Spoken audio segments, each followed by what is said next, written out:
Bienvenue sur notre chaîne. Ici, nous publions gratuitement les résumés des livres et romans les plus utiles et intéressants chaque semaine. Abonnez-vous à la chaîne et activez la cloche de notification pour ne pas manquer les prochaines vidéos. Bonne écoute. Et si je vous disais que la plus grande richesse n'est pas d'avoir un gros salaire, mais de pouvoir choisir comment vivre chaque journée de votre vie? Des millions de personnes travaillent dur pendant des décennies, pourtant elles restent prisonnières de leurs factures. La vraie question est donc la suivante: travaillez-vous pour votre argent ou votre argent travaille-t-il pour vous? Dans cette vidéo, nous allons découvrir les enseignements les plus puissants du livre L'indépendance financière pour tous d'Aurélien Amaquet. Vous allez comprendre pourquoi certaines personnes construisent leur liberté financière tandis que d'autres restent enfermées dans le cycle travailler, dépenser, recommencer. Vous découvrirez des principes simples, concrets et accessibles qui peuvent transformer votre façon de gagner, d'épargner et d'investir. Aurélien Amaquet est l'auteur du livre L'indépendance financière pour tous. Il a écrit pour montrer que l'indépendance financière n'est pas réservée aux personnes riches, mais qu'elle peut être atteinte grâce à une bonne gestion de l'argent, à l'investissement et à la création de revenus passifs. Son objectif est d'offrir un guide pratique qui aide les lecteurs à construire progressivement leur liberté financière et à reprendre le contrôle de leur avenir économique. Introduction. Avant de découvrir les stratégies qui mènent à l'indépendance financière, l'auteur nous invite à remettre en question une croyance profondément ancrée: travailler toute sa vie ne garantit pas la liberté. Beaucoup de personnes gagnent de l'argent, mais très peu apprennent réellement à le faire fructifier. C'est cette différence qui sépare ceux qui restent prisonniers de leurs obligations financières de ceux qui construisent une véritable autonomie. Dès les premières pages, Aurélien Amaquet explique que l'indépendance financière n'est pas un privilège réservé aux riches ou aux génies de la finance. C'est un objectif atteignable pour toute personne prête à changer sa façon de penser, à développer de bonnes habitudes et à prendre des décisions financières plus intelligentes. Il montre que la richesse durable se construit progressivement, grâce à la discipline, à l'apprentissage et à des actions cohérentes. Cette introduction pose une question essentielle qui accompagnera tout le livre. Préférez-vous échanger votre temps contre de l'argent toute votre vie, ou bâtir un système qui vous permettra un jour de vivre de vos revenus plutôt que de votre travail? La réponse à cette question pourrait transformer votre avenir financier. Chapitre 1. Changer sa relation avec l'argent. Le premier chapitre de l'indépendance financière pour tous pose les bases de tout le reste du livre. Aurélien Amaquet explique que le véritable obstacle à la liberté financière n'est pas le manque d'argent, mais la manière dont nous pensons et utilisons l'argent. Beaucoup de personnes passent leur vie à chercher un meilleur salaire, convaincues que leurs difficultés disparaîtront lorsqu'elles gagneront davantage. Pourtant, dans la réalité, de nombreuses personnes aux revenus élevés restent constamment endettées ou vivent d'un salaire à l'autre. Le problème ne vient donc pas uniquement des revenus, mais des habitudes financières. L'auteur montre que l'argent est un outil et non une finalité. Lorsqu'on le considère comme un simple moyen de consommer toujours plus, il disparaît aussi vite qu'il est gagné. En revanche, lorsqu'on le voit comme un levier permettant de créer de nouvelles sources de revenus, il devient un véritable allié. Cette différence de perception change complètement la manière de prendre des décisions financières. Prenons l'exemple de deux personnes qui gagnent exactement le même revenu chaque mois. La première dépense immédiatement son argent dans des vêtements de marque, un téléphone dernier cri ou une voiture plus coûteuse afin de donner l'impression de réussir. À la fin du mois, il ne lui reste presque rien. La seconde commence par mettre une partie de son revenu de côté, investit dans une formation qui lui permet d'acquérir une nouvelle compétence ou dans un projet susceptible de générer des revenus supplémentaires. Quelques années plus tard, leurs situations sont totalement différentes, non pas parce qu'elles gagnaient plus au départ, mais parce qu'elles ont fait des choix différents. L'auteur insiste également sur le fait que la liberté financière commence par la responsabilité personnelle. Il est facile d'accuser le gouvernement, l'économie, son employeur ou les circonstances.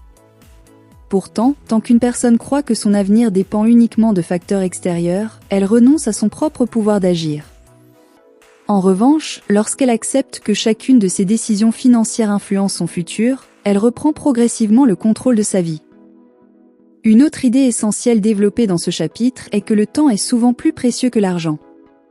Beaucoup de personnes échangent la majorité de leur temps contre un salaire sans réfléchir à la possibilité de créer des revenus qui continuent d'exister même lorsqu'elles ne travaillent pas. L'objectif n'est donc pas seulement de gagner plus, mais de construire progressivement des actifs capables de produire des revenus de manière durable. L'auteur rappelle également que les petites habitudes quotidiennes façonnent les grands résultats. Une dépense inutile répétée chaque semaine peut représenter une somme importante au fil des années. À l'inverse, une petite épargne régulière, associée à des investissements réfléchis, peut produire un patrimoine conséquent grâce à la patience et à la constance. Comme le rappelle le célèbre investisseur Warren Buffett, n'épargnez pas ce qui reste après avoir dépensé, dépensez ce qui reste après avoir épargné. Cette citation résume parfaitement l'idée centrale du chapitre. La richesse se construit d'abord par la discipline, bien avant le montant des revenus. Le chapitre se conclut sur une vérité essentielle. Atteindre l'indépendance financière ne commence pas avec un compte bancaire rempli, mais avec une nouvelle manière de penser. Celui qui apprend à gérer intelligemment de petites sommes sera généralement capable de gérer de grandes sommes lorsqu'elles arriveront. En revanche, celui qui gaspille continuera souvent à gaspiller beaucoup. Ce premier chapitre nous laisse donc une leçon puissante. Avant de transformer votre compte bancaire, vous devez transformer votre état d'esprit. La liberté financière n'est pas un événement soudain, c'est le résultat de décisions conscientes répétées jour après jour. C'est ce changement de mentalité qui ouvre la porte à toutes les stratégies que l'auteur développera dans les chapitres suivants. Chapitre 2. Comment se faire des amis ? Dans ce chapitre, Aurélien Amaquet explique une idée souvent sous-estimée dans la réussite financière. Personne ne réussit totalement seul. Derrière chaque grande réussite, il y a souvent des rencontres, des relations, des personnes qui ont partagé leurs connaissances, ouvert des portes ou apporté des opportunités. L'auteur montre que développer son réseau n'est pas une question de manipulation, mais une capacité à créer de vraies relations humaines basées sur la confiance et la valeur apportée aux autres. Beaucoup de personnes pensent que pour réussir dans les affaires, il suffit d'avoir une bonne idée ou de travailler énormément. Pourtant, une bonne idée peut rester invisible si personne ne la connaît. Un entrepreneur talentueux mais isolé peut avancer lentement, tandis qu'une personne entourée de bons contacts peut apprendre plus vite, éviter certaines erreurs et saisir plus facilement des opportunités. L'auteur insiste sur un principe important. Avant de demander quelque chose aux autres, il faut d'abord chercher à apporter de la valeur. Les relations solides ne se construisent pas seulement autour de ce que l'on peut obtenir, mais surtout autour de ce que l'on peut donner. Une personne qui aide, partage ses compétences, écoute et crée une relation sincère devient naturellement quelqu'un que les autres apprécient et veulent accompagner. Prenons un exemple concret. Un jeune entrepreneur souhaite lancer une entreprise agricole. S'il reste seul dans son coin, il peut perdre beaucoup de temps à chercher des solutions. Mais s'il rencontre des agriculteurs expérimentés, des investisseurs, des fournisseurs ou des personnes qui connaissent le marché, il augmente considérablement ses chances de réussir. Son réseau devient une source d'apprentissage et d'opportunités. Aurélien Amaquet explique aussi que les personnes qui réussissent cherchent volontairement à rencontrer des gens qui ont déjà obtenu les résultats qu'elles souhaitent atteindre. Au lieu de perdre du temps à répéter les mêmes erreurs, elles apprennent auprès de ceux qui ont déjà parcouru le chemin. C'est une manière d'accélérer son évolution. Une idée forte du chapitre est que notre environnement influence notre niveau de réussite. Si une personne passe son temps avec des gens qui se plaignent, qui abandonnent rapidement et qui ne cherchent pas à progresser, il risque progressivement d'adopter cette mentalité. À l'inverse, fréquenter des personnes ambitieuses, disciplinées et positives peut pousser à viser plus haut. L'auteur partage également l'importance d'être curieux et de créer des connexions avec des personnes différentes. Une rencontre peut parfois changer une trajectoire entière. Une simple discussion peut donner une idée, un conseil ou une opportunité inattendue. Comme le rappelle une grande idée souvent associée au développement personnel, votre réseau est votre valeur nette. Cela signifie que les personnes que vous connaissez, les relations que vous entretenez et la confiance que vous construisez peuvent avoir un impact énorme. Ce chapitre enseigne donc que l'indépendance financière ne dépend pas uniquement de l'argent ou des compétences techniques. Elle dépend aussi de la capacité à créer des relations, apprendre des autres et s'entourer intelligemment. Chapitre 3. Comment gagner plus ? Dans ce chapitre, Aurélien Amaquet aborde une idée essentielle pour toute personne qui souhaite atteindre l'indépendance financière. Avant de chercher à investir ou à économiser davantage, il faut apprendre à augmenter sa capacité à générer des revenus.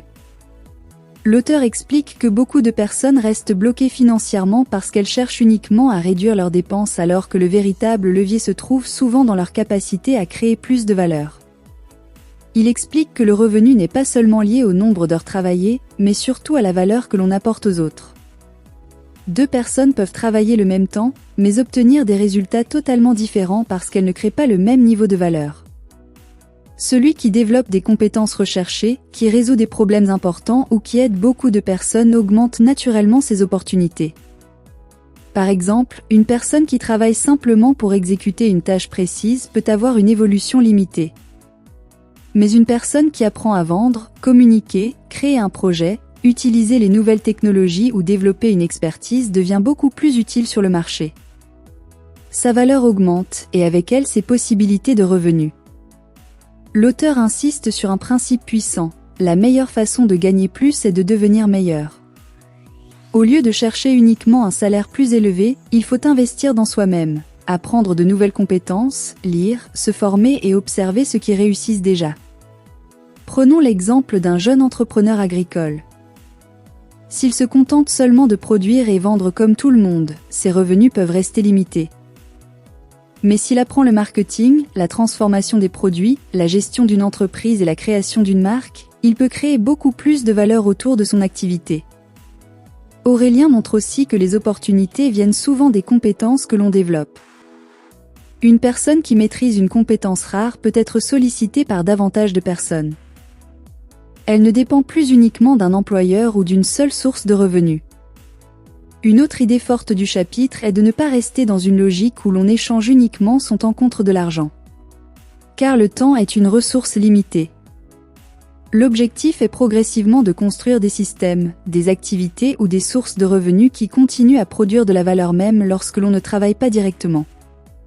L'auteur rappelle également l'importance de l'état d'esprit. Beaucoup de personnes pensent « je ne gagne pas assez parce que mon travail ne paie pas assez ». Mais il encourage plutôt à se demander « comment puis-je devenir quelqu'un qui mérite de gagner davantage ?» Une citation qui résume bien cette philosophie est « La richesse vient de la valeur que vous créez, pas seulement du temps que vous passez à travailler. » Chapitre 4. Comment apprendre n'importe quelle langue en 5 minutes par jour ? Dans ce chapitre, Aurélien montre que l'apprentissage d'une nouvelle compétence, même une langue étrangère, n'est pas réservé aux personnes naturellement douées. Selon lui, la différence entre ceux qui réussissent et ceux qui abandonnent vient souvent d'une chose, la régularité et la méthode utilisée. L'auteur explique que de petites actions répétées chaque jour peuvent produire de grands résultats avec le temps.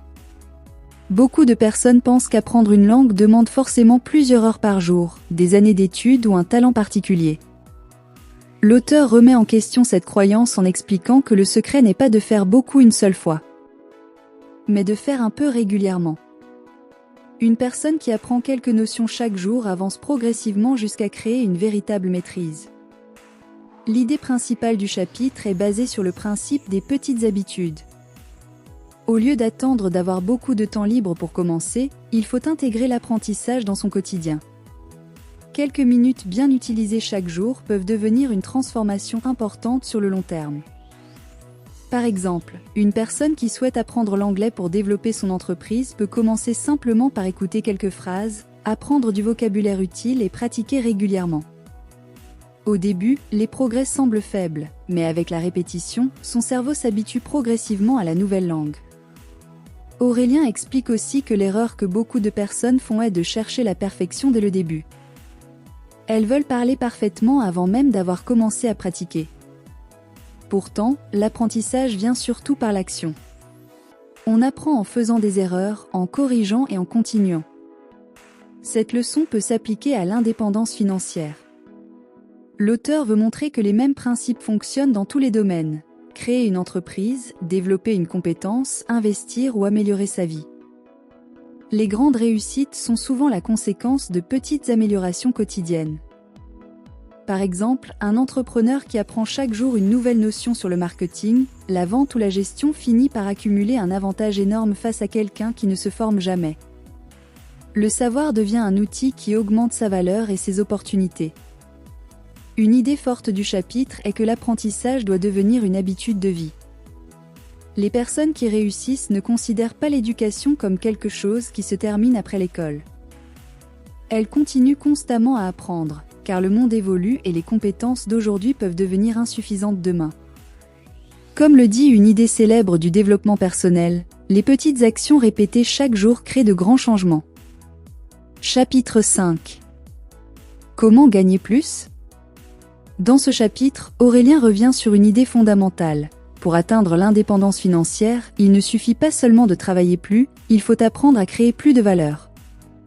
Il explique que la majorité des personnes cherchent à gagner plus en faisant davantage d'efforts, alors que les personnes qui réussissent cherchent surtout à améliorer leur manière de travailler, leurs compétences et leur système pour obtenir de meilleurs résultats.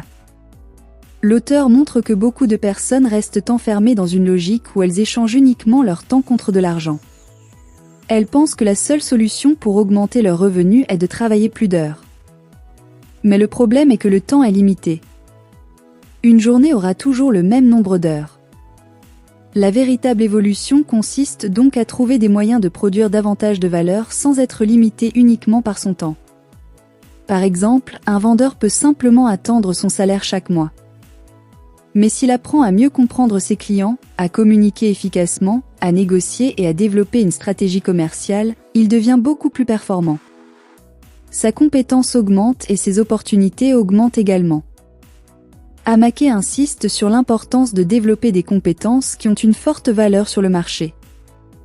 Les personnes qui gagnent davantage ne sont pas forcément celles qui travaillent le plus, mais souvent celles qui savent résoudre des problèmes importants pour les autres. Le chapitre explique aussi que pour augmenter ses revenus, il faut arrêter de chercher uniquement des opportunités extérieures et commencer par investir dans soi-même. Lire, apprendre, se former et observer les personnes qui réussissent permet de développer une meilleure vision et de prendre de meilleures décisions. L'auteur rappelle également que la réussite vient rarement d'un changement brutal. Elle vient souvent d'une accumulation de petites améliorations quotidiennes. Une personne qui progresse constamment finit par créer un écart énorme avec ceux qui restent immobiles. Une idée forte du chapitre est que l'argent est une conséquence de la valeur créée. Si vous devenez capable d'aider davantage de personnes, de résoudre des problèmes plus importants et de créer des résultats meilleurs, votre capacité à gagner augmente naturellement. Comme le résume une philosophie souvent utilisée dans l'entrepreneuriat, ne cherchez pas seulement à gagner plus d'argent, cherchez à devenir une personne qui crée plus de valeur. Chapitre 6. Comment devenir libre ? Dans ce chapitre, Aurélien Amaké explique une étape essentielle dans le chemin vers l'indépendance financière, la liberté. Il montre que gagner plus d'argent n'est qu'une partie du parcours.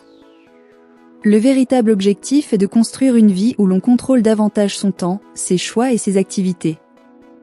Selon l'auteur, l'argent doit devenir un outil au service de la vie, et non une prison qui oblige à courir toute sa vie derrière les revenus.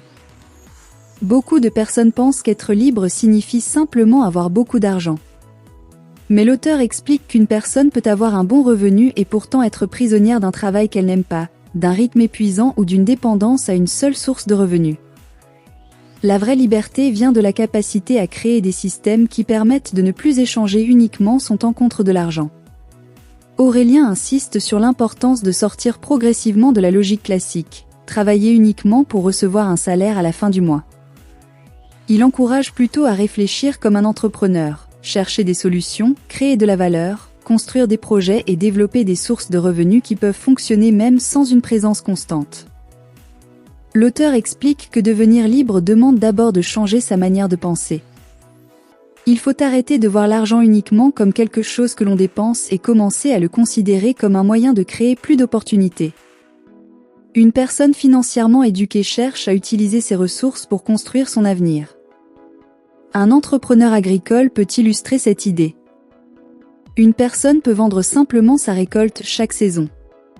Une autre peut créer une marque, transformer ses produits, développer une clientèle fidèle et organiser son activité avec une équipe. La deuxième personne ne dépend plus seulement de son effort quotidien, elle construit un système. Le chapitre met également en avant l'importance de l'autonomie. Devenir libre signifie apprendre à prendre de meilleures décisions, développer ses compétences et ne pas dépendre entièrement des circonstances extérieures.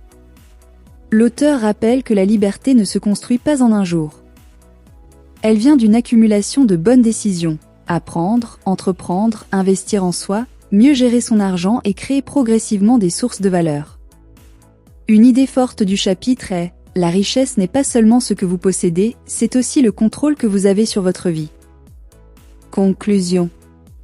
La plus grande leçon de ce livre est simple, personne ne construira votre liberté financière à votre place. Chaque euro économisé, chaque compétence acquise et chaque investissement réalisé aujourd'hui représente une brique supplémentaire vers votre indépendance. La question n'est donc plus de savoir si la liberté financière est possible. La vraie question est, quelle décision allez-vous prendre aujourd'hui pour vous en rapprocher ? Si cette vidéo vous a apporté de la valeur, laissez un j'aime, abonnez-vous à la chaîne et activez la cloche pour découvrir les résumés des meilleurs livres sur le business, l'investissement, l'entrepreneuriat et le développement personnel. N'oubliez pas de partager.